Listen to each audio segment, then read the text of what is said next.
Magandang gabi po sa ating lahat. Sambayan ng Pilipino! Sa Lunes, Mayo 12, araw ng paghuhusga. Ang maghuhusga, kayong lahat. Kayong sambayan ng Pilipino. Ano ang nasa mga puso nyo? Ano ang nasa isip? Ako, alam ko na hindi kayo matatakot at magpapatakot doon sa kabila. Duterte kayo o hindi? Duterte kayo o hindi? Mahal nyo ba si Tatay Digong? Mahal nyo ba si Bibi Inday? Totoo ba yan? Kahit ano mangyari, hindi tayo magpapabili. Pag binagyan kayo, tanggapin nyo. Pampamilya din yan. Pero ang kinabukasan ng mga kabataang nakita nyo kanina, nakita nyo kasama ni Senator Robin Hood Padilla. Nakita nyo kung sino mga nangangailangan ng magandang kinabukasan. Sino ang kailangan nyo? Ang mga mambubudol o ang Duterte 10? Isigaw nyo yan! Hindi ko marinig ang likuran! Isigaw nyo yan! Isigaw nyo ba yan? Bayaan yung marinig nila! Dahil alam ko, alam naming lahat, nangangatog na sila.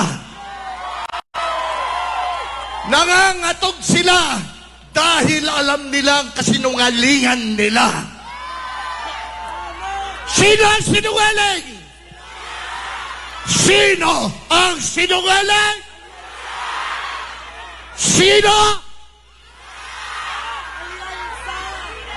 Naririnig nyo na siguro ang sigaw ng sambayan ng Pilipino.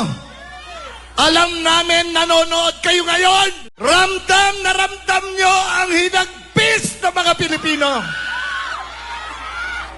Mayo 12, umaabot ako muli sa inyo. Duterte, derecho, pwede. Walang balahan.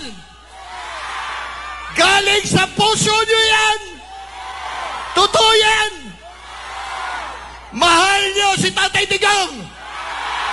Malaki ba ang tiwala nyo kay Tatay Digong? Si Tatay Digong, ibinigay niya ang tiwala niya sa Duterte. Ibinigay niya ang tiwala niya dahil alam niya, ipagpapatuloy naming lahat ang kanyang laban na naiwanan. At ang kanyang ipinaglalaban ay ang sambayan ng Pilipino. Kayong lahat. At sino ipaglalaban ng Duterte? Ang sambayan ng Pilipino. Alright mga kababayan, so tayo po ay magre-react dito po sa naging meeting de avance po ng Duterte. Ito po yung PDP Laban. Under po yan ng dating Pangulong Duterte na sila po yung opisyal na inendorso na tatakbo bilang senador sa dating na May 12, 2025. At isa-isa nga po silang nagsalita dyan sa entablado at naglatag po ng kanilang mga plataforma kung sila po ay sakaling pala rin na manalo bilang senador sa darating na May 12, 2025 election. Isa na nga dito mga kababayan, ang artistang si Philip Salvador na tumatakbo po under PDP Laban. At maririnig nyo nga po yung kanyang speech dyan kung saan talagang napakamaisog nitong taong ito at buong tapang, buong lakas ng loob niyang ipinakilala ang kanyang sarili at kung ano ang kakayanan na gagawin ng Duterte kung sakaling pala rin silang manalo. Hindi din nakaligtas mga kababayan yung mga nasa kabilang bakod kung saan ito ay pinasaringan niya nga na mambubudol at huwag nang magpapabudol pang muli. Hinihikayat po ni Philip Salvador ang ating mga kababayan dyan na umattend at baging ang mga nanonood po sa kanilang mga tahanan na sa darating pong eleksyon sa May 12, 2025 midterm election ay straight na iboto itong PDP Laban dahil ang PDP Laban po, ang Duterte ang siyang para po sa masa, para sa sambayan ng Pilipino. So marami ang nakataas ang kilay, marami ang tumatawa Dahil nga, syempre si Philip Salvador ay isa lamang artista at maraming kumukwestiyon sa kanyang kakayanan kung ano nga ba yung maidudulot niya o maiaambag niya sa ating bansa. At maging tayo mga kababayan, no, syempre tayo ay nakamatsyag sa lahat ng mga tumatakbo bilang senador ngayon at pinapakinggan natin ang kanilang mga plataforma dahil alam naman natin na ang kinabukasan ng ating bansa ay nakasalalay din po sa kanila.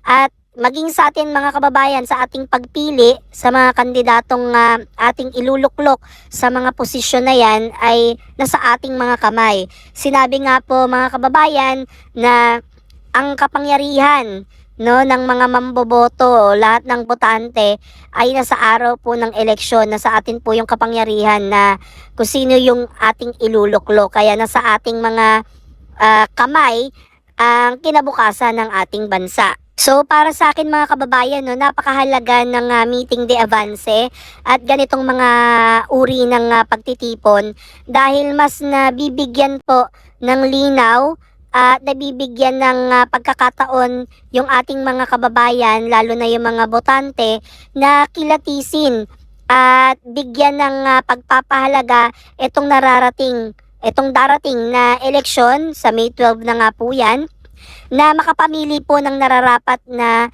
senador, no, na uupo sa posisyon na yan. At mapaalad tayo dahil nagkakaroon tayo ng pagkakataon na suriin ang mga aplikante sa pagkasenador. Alam nyo mga kababayan, napakahalaga po ng meeting de avance, yung mga ganitong mga rally, dahil mas nakikilatis natin at nakikilala.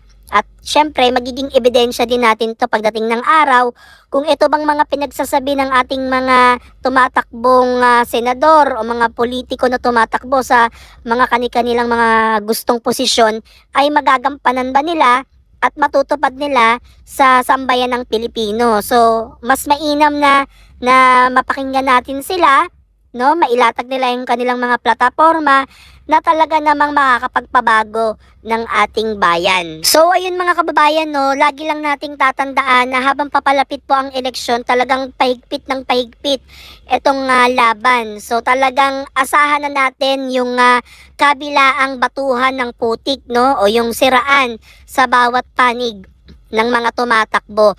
At ang pinakamahalaga lang dito mga kababayan ay huwag nating hayaan bilhin yung ating dignidad sa pamamagitan ng vote buying.